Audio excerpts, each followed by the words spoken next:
नमस्कार दोस्तों। आज हम जानेंगे रेलवे वॉची का बहुत ही ज़्यादा महत्वपूर्ण टॉपिक एंकर फाउंडेशन के बारे में।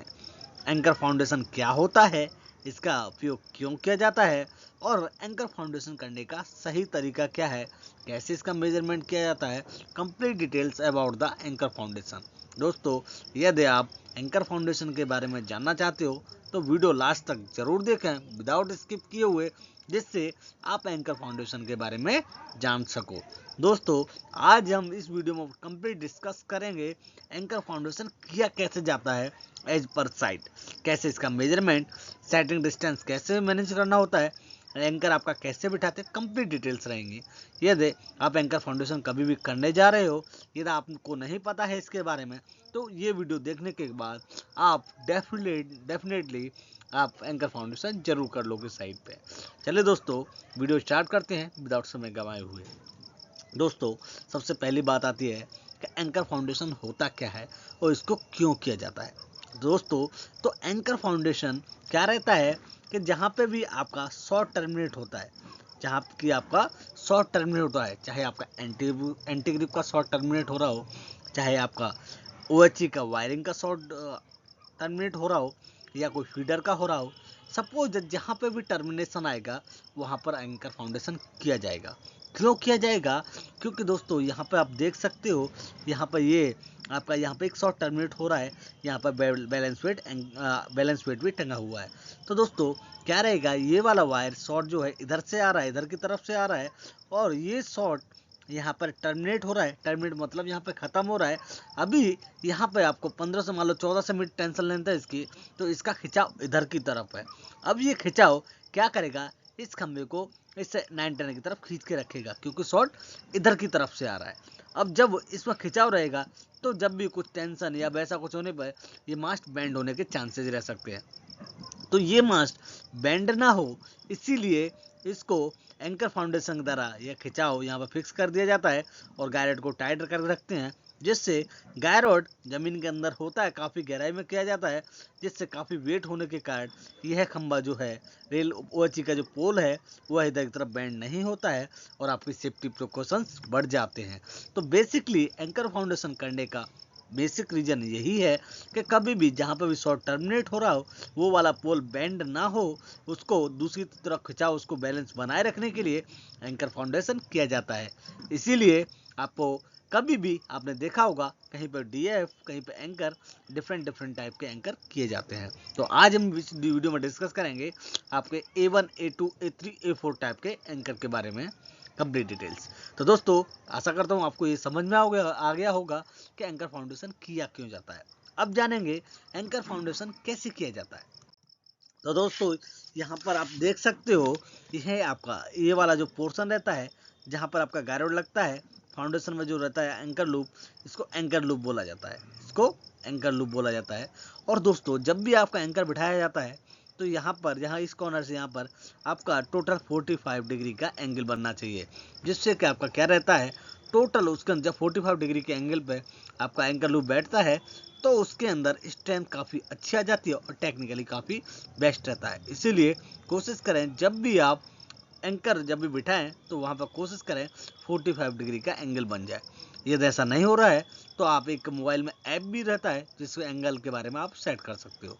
तो कभी भी बेसिकली एग्जाम में भी क्वेश्चन आता है कि एंकर लूप जब उसको सेट किया जाता है, तो वहाँ पर कितनी डिग्री का आपका कितना डिग्री रखा जाता है, तो वहाँ पर कभी भी 45 डिग्री आपका होना चाहिए। दूसरी बात दोस्तों, एंकर फाउंडेशन आप देख सकते हो, यहाँ पर ये इसका टोटल यहाँ पर इसका एंकर लूप का ऐसा शेप रहता है। तो काफ़ी टाइप के एंकर रहते हैं। नॉर्मल आपके जो भी है ओपन रूट में, या ओपन रूट में आप देख सकते हो A1, A3, A4 जो भी है, A1, A2, A3, A4, ये डिफरेंट टाइप के एंकर होते हैं। A1 जो किया जाता है, कभी भी एग्जाम में क्वेश्चन ऐसा भी आ सकता है कि A1 जो एंकर किया जाता है, उसको कितना मैक्सिमम हॉरिजॉन्टल पुल ऑफ, मतलब कितना उसका खिंचाव रह सकता है। तो 800 kgf का आपका एंकर का है, A1 का है। A2 का आपका 1500 kgf है। A3 का आपका 2000 kgf है और आपका A4 का 3000 kgf है। मतलब इतना पुल है, इतना खिंचाव को वो रोक सकता है, कभी भी किसी इतनी ताकत से खींचा किसी ने 800 kgf के, तो एंकर उसको क्षमता उसके अंदर इतनी सहन शक्ति है कि यहाँ तक उसको खंभे को हिलने डुलने नहीं देगा। तो यही बेसिक मतलब है अलग अलग टाइप के जो एंकर अब किए जाते हैं। मोस्टली आपका बैलेंस वेट बैलेंस वेट के लिए जहाँ काउंटर वेट रहते हैं वहाँ पे A3 या A4 यूज किए जाते हैं।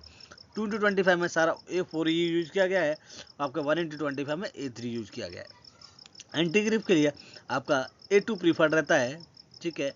और आपका जहाँ पर भी छोटा मोटा कोई शॉर्ट टर्मिनेट हो रहा हो या वैसा कुछ AEC वगैरह वायर का वहाँ पर ज़्यादा लोड नहीं रहता है, तो वहाँ पर आपका A1 कर सकते हैं AEC वायर के लिए, ठीक है दोस्तों। तो जैसा कभी भी आप समझ में आ गया होगा कि कौन से एंकर का कहाँ प्रयोग किया जाता है, ठीक है दोस्तों। लोड क्वेश्चन याद रख लें, लोड का भी कभी कोई क्वेश्चन आ जाता है दोस्तों, ठीक है। इनका वॉल्यूम है, ए मतलब होता है आपका ABH, ठीक है।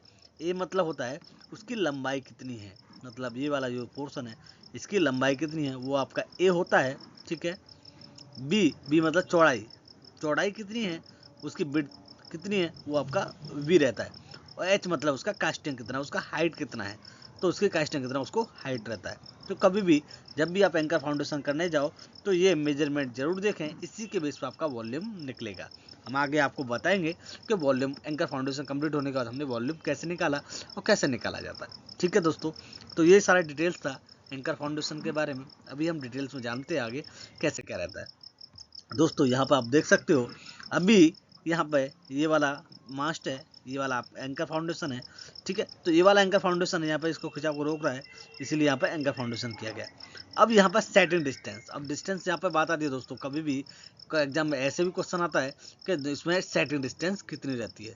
तो दोस्तों जो नॉर्मल आपका एंकर है, इसके एक फाउंडेशन का सेंटर स्कॉल का सेंटर से यहाँ पर भी जो भी आपका एंकर का सेंटर है, ठीक है, यहाँ पे एंकर जहाँ पे है फेस, वहाँ पर इन दोनों के बीच में जो डिस्टेंस रहती है वो आपकी 7.35 मीटर रहती है। याद रखें कभी भी इतना ही सेटिंग डिस्टेंस आपको रखना है जिससे आप कभी भी अच्छे से गाइड इरेक्शन हो सके। कभी भी कम ज़्यादा नहीं रखना है, 2-4 सेंटीमीटर की बात अलग है, कोशिश करें फिक्स रखने के लिए, ठीक है दोस्तों। तो कभी भी सेटिंग डिस्टेंस बोला जाए तो इसके स्कॉल सेंटर से एंकर का जहाँ फेस आपका जहाँ एंकर लूप है वहाँ उसका फेस तक का दोनों के बीच में जो डिस्टेंस है जहाँ से लेके, मतलब आपको एक बार क्लियर कर देता हूँ। यहाँ पर जैसे यहाँ आपका ये स्क्रॉल है आपका, समझना आप, यहाँ इसका सेंटर है, ठीक है। यहाँ इसका एंकर लूप लगा हुआ है, तो यहाँ पे एंकर लूप आपका यहाँ पर मान लो यहाँ पे, तो इसके सेंटर से और यहाँ एंकर लूप आपका ऐसे रहता है एंकर लूप, ठीक है, ऐसे समझ सकते हो आप। तो इस एंकर लूप के इसके सेंटर में इन दोनों के बीच में जो डिस्टेंस रहेगी सेंटर से लेके वो आपकी 7.35 रहेगी। कभी भी एंकर लूप बिठाते समय ये ध्यान जरूर रखें, ऐसा गलती नहीं होना चाहिए, ठीक है दोस्तों। तो यहाँ पर आप देख सकते हो 7.5 यहाँ पर डिस्टेंस दिया हुआ है, इतना इतना आप रख सकते हो, ठीक है। यहाँ पर आपका जो भी है मास्ट अप टू 300 mm, तो जो भी है आपको 7.35 ही रखना है, इधर उधर नहीं करना है जिससे कोई दिक्कत आएगी। और दोस्तों कभी भी जहाँ पे भी आपका एंकर फाउंडेशन को स्पेस मान लो कहीं पे भी ओपन सेक्शन में कभी क्रिटिकल सिचुएशन आ जाती है, क्या मतलब फाउंडेशन तो हमने कर दिया, लेकिन हमने सपोज जहाँ पर फाउंडेशन तो हमने कर दिया, ये फाउंडेशन हो चुका है पर ड्राइंग में दिया हुआ है लेकिन साइड पर प्रपोज नहीं हो पा रहा है, तो कभी स्पेस ना होने की वजह से तो ऐसे सिचुएशन में वहाँ पर ड्रॉप मास्ट भी कर सकते हैं। तो दोस्तों ये थी बेसिक जानकारी इसके बारे में। अभी हम जानते हैं एंकर फाउंडेशन किया कैसे जाता है। चलिए दोस्तों, तो यहाँ पर आप फिजिकली देख सकते हो दोस्तों, यहाँ पर देख जब भी आप एंकर फाउंडेशन करने जाओ तो कभी भी आप उसका प्रॉपर मेजरमेंट कर लें, हर एक एंगल पे मेजरमेंट कर लें कि आपका कितना चौड़ाई है कितना क्या है। तो दोस्तों यहाँ पे आप देख रहे हो यहाँ पे हम मेजरमेंट कर रहे हैं और यहाँ पे कैसे मेजरमेंट हर एक स्टेप पे चारों तरफ से इसकी लंबाई चौड़ाई वगैरह सब कुछ बराबर होना चाहिए, जिससे कि आपको कभी भी डायमेंशन बराबर ही रखें, जितना भी हो सकता है 102% डायमेंशन ज़्यादा ही रखें, कम ना रखें, ठीक है दोस्तों। अभी यहाँ पे देखिए, यहाँ पे हमने आपका चौड़ाई नाप ली, अब इसके बाद लंबाई नापेंगे। तो यहाँ पे देखिए किस तरीके से लंबाई नापी जा रही है। तो अब भी जब भी एंकर फाउंडेशन करने जाओ तो यहाँ पे लंबाई चौड़ाई, और जब भी एंकर फाउंडेशन खोदो तो एक बार जैसे हमने लास्ट टाइम बताया था उस तरीके से कभी भी ज़रूर चेक कर लें आपका जो भी आपकी मार्किंग दी हुई है। तो दोस्तों यहाँ पे हमारा गड्ढा रेडी हो गया है, हम चेक कर रहे हैं, जो भी मिस्टेक है उसको करेक्शन करके हम अभी कास्टिंग स्टार्ट करेंगे। तो दोस्तों यहाँ पे आपने देखा हमने अपनी चौड़ाई लंबाई दोनों चेक कर ली हैं, इसके बाद हम चेक करेंगे हाइट। इसकी ऊंचाई कितनी है।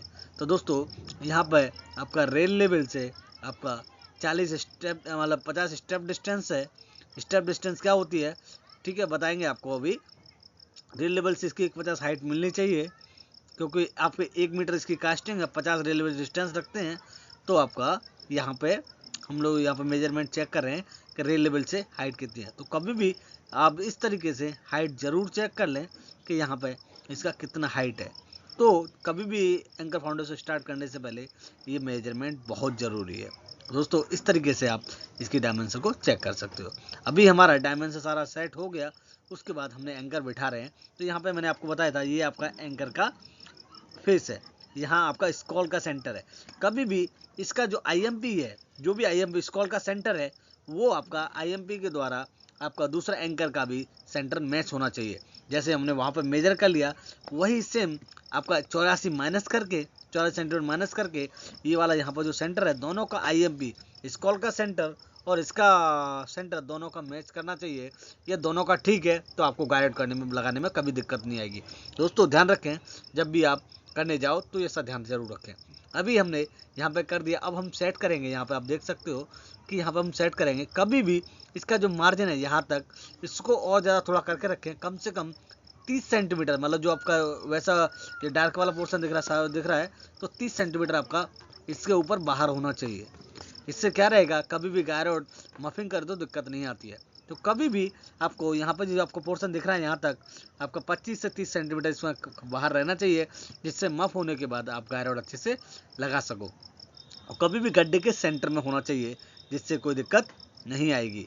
तो दोस्तों ऐसे कभी भी आपको एंकर बिठाना है जब तक प्रॉपर उसका डिस्टेंस ना मिल जाए। अब यहाँ पे देखिए टोटल आपका जो भी हम अपना स्टेप डिस्टेंस नाप रहे हैं, तो रेल लेवल से हमारा जहाँ तक हमने मार्क कर रहे हैं वहाँ पर आपका हम यहाँ पर 35 डिस्टेंस रख रहे हैं, 50 रखनी चाहिए। तो जो भी है 50 नॉर्मल रहती है सब जगह, ठीक है। तो यहाँ पर देखिए दोस्तों, यहाँ पर हमने मेजरमेंट पूरा करके सारा कुछ हो चुका है। हमने कास्टिंग भी स्टार्ट कर दिया, एंकर बिठा दिया। अभी हमें जब भी इसको सेंटरिंग बिठा रहे हैं उस टाइम भी आपको एंकर बिल्कुल सेंटर में बिठाना है। दोस्तों इस तरीके से आप कभी भी आप इस तरीके से एंकर फाउंडेशन कर सकते हो। तो कभी भी जहाँ से भी यहाँ स्कॉल के सेंटर से दोनों तरफ आपकी डायमेंशन बराबर मिलनी चाहिए। जहाँ पे इधर नाप लिया उसके बाद इधर भी नापेंगे, तो दोनों तरफ आपकी जो है डायमेंशन बराबर मिलनी चाहिए। ये दोनों बराबर हैं तो आपका एंकर बराबर बैठा हुआ है। तो कभी भी सेंटरिंग लगाते समय भी ध्यान रखें जिससे कोई गलती ना आए और एंकर का जो शेप है काफ़ी देखने में अच्छा भी लगे। तो दोस्तों कभी भी एंकर फाउंडेशन करने जाएँ इस तरीके से आप ध्यान रखें। अब देखिए हमने सारा कुछ कंप्लीट कर दिया। अभी हम उसका क्रॉस चेक कर लेंगे जब हम सेंटरिंग बिठा रहे हैं यहाँ से कैसे इसका किया जाता है। दोस्तों यहाँ हमने स्कॉल का सेंटर नाप लिया, स्कॉल का सेंटर कितना आ रहा है, सेम वहाँ पर भी हम आपके उसका सेंटर नापेंगे एंकर का, दोनों का बराबर आ रहा है कि नहीं आ रहा है, क्योंकि अभी हमारे पास कुछ टाइम मार्जिन है जिसको हम सही कर सकते हैं। तो कभी भी जब आप एंकर फाउंडेशन करने जाओ तो ऐसा चेक जरूर कर लें। चलिए दोस्तों ये था आपका एंकर के बारे में। कभी भी एंकर फाउंडेशन करने जाओ तो दोनों का सेंटर टू सेंटर मैच कर लें। सेटिंग डिस्टेंस 7.35 है, वो भी चेक कर लें। और कभी भी आप ध्यान रखें एंकर फाउंडेशन करते समय दोनों के बीच में सेटिंग डिस्टेंस का होना और दोनों का आईएमपी सब कुछ बराबर होना चाहिए। थोड़ा सा भी गलती हुआ तो आपका पूरा एंकर फाउंडेशन वेस्ट हो सकता है और आपको काफ़ी प्रॉब्लम भी आ सकते हैं। तो दोस्तों कभी भी ऐसी गलती ना करें, बड़े ही सोच समझ कर, बड़े ही ध्यान से एंकर फाउंडेशन करने जाएं। चलिए दोस्तों तो ये था आपका एंकर फाउंडेशन को लेके कुछ जानकारी। अभी हम सेंटरिंग बटिंग कंप्लीट करके आप कभी भी इस तरीके से फाउंडेशन कर सकते हो। चलिए दोस्तों आगे हम जानते हैं अब एंकर फाउंडेशन के बारे में कुछ और जानकारी जो कि काफ़ी इम्पोर्टेंट हो सकती है। चलिए दोस्तों यहाँ पे हम जानेंगे। यहाँ पे जैसा कि मैंने आपको बताया था, कभी भी जब आपका एंकर लूप है, जब भी एंकर लूप है तो जब भी बिठाओगे आपको 45 डिग्री का एंगल बनना चाहिए। एंगल बनने के लिए आप एक मोबाइल ऐप रहता है उसमें आप डाउनलोड कर सकते हो उसको, जिससे आपका डिग्री बताता है कितने डिग्री पर आपका एंगल बन रहा है। ठीक है, आपका एंकर फाउंडेशन आपको बता ही दिया है कैसा क्या है। ठीक है, अभी जब आपका एंकर फाउंडेशन हो गया, आपने स्कॉल का सेंटर सेटिंग डिस्टेंस सब बराबर बना दिया, सारी चीज़ें कर दी, उसके बाद आपको वॉल्यूम कैसे निकालना है। तो वॉल्यूम के लिए कभी भी एंकर में कुछ ज़्यादा नहीं रहता, स्कॉल लगता नहीं है, इसलिए पहले उसकी मतलब हमने ये A2 किया था तो उसकी सबसे पहले उसकी लंबाई क्या है। तो लंबाई क्या है सबसे पहले तो वो जानेंगे, उसकी लंबाई क्या है। तो लंबाई दोस्तों ये है आपकी ये वाली along द ट्रैक जहाँ पर रहती है, ये आपकी along द ट्रैक है 1.75, ठीक है। इसकी एक्रॉस है आपका, यहाँ पे एक्रॉस है इसका 0.80, ठीक है। 80 सेंटीमीटर इसकी चौड़ाई रहती है, इसको एक्रॉस बोला जाता है, और 1 मीटर हाइट उसकी कास्टिंग है। सारा मिला के दोस्तों जो वॉल्यूम आ रहा है 0.012 इसका मफ का वॉल्यूम है। मफ का वॉल्यूम कभी क्वेश्चन ये भी आ जाता है, मफ का वॉल्यूम कितना, 0.012 मफ का वॉल्यूम है, ठीक है दोस्तों। टोटल मिला के 1.412 आपका वॉल्यूम आ गया। अब इन सब का तीनों का आपस में मल्टीप्लाई कर लेना, और उसके बाद आपका 0.012 ऐड कर देना, 1.412 आ जाएगा। इस तरीके से लंबाई गुणा चौड़ाई गुणा ऊंचाई, तीनों का इनका आपस में तीनों का मल्टीप्लाई कर लेना, प्लस उसको 0.012 ऐड कर देना, आपका ये वॉल्यूम मिल जाएगा। ये तो आप मफ नहीं बनाया है तो आपको ये मिला के 1.40 कुछ वॉल्यूम आएगा, वो भी आप कर सकते हो। तो दोस्तों इस तरीके से आप वॉल्यूम भी निकाल सकते हो, लंबाई गुणा चौड़ाई गुणा ऊंचाई, तीनों को आपस में मल्टीप्लाई करके, ठीक है दोस्तों। कौन सा भी एंकर हो सेम ऐसे ही आपका उसका वॉल्यूम निकलेगा। तो दोस्तों कभी भी है जब भी आप एंकर फाउंडेशन करने जाएं तो ये सारी चीज़ों का विशेष ध्यान रखें, जिससे कि आपको एंकर फाउंडेशन के लिए कोई भी दिक्कत ना आए। चलिए दोस्तों आज के लिए बस इतना ही रखेंगे, मिलते हैं बहुत जल्दी एक नई नॉलेज एक नई जानकारी के साथ। तब तक आप जुड़े रहें हमारे साथ इसी तरीके से, कमेंट करके ज़रूर बताएं, जिससे हमें पता पड़े कि वीडियो आपको कैसे लगी।